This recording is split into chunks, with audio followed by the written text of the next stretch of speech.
Congressman, did the media and social media suppress the Hunter Biden story deliberately?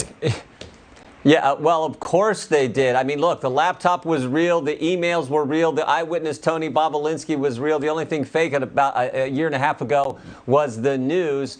You're exactly right. Big tech, big Democrat Party, and big media all colluded to keep critical information from the American people in the run-up to the most important election we have, a presidential election. So we're launching an investigation because the real thing here was how Facebook and Twitter suppressed this information.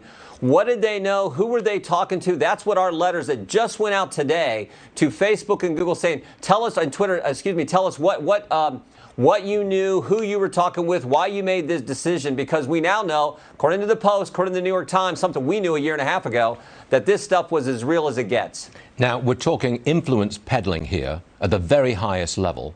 Is President Biden, Vice President Biden in those days, is he drawn directly into it?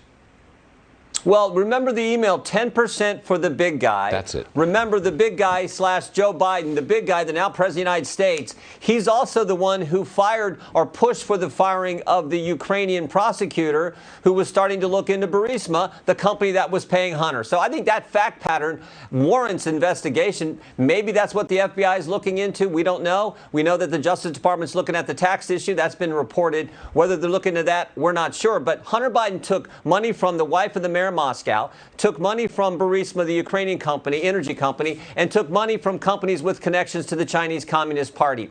That in and of itself is scary enough and warrants an investigation. So we'll have to see how far it goes, who's all connected. But we know his uncle and we know the president was the big guy mentioned in that now somewhat famous email. Maybe the Chinese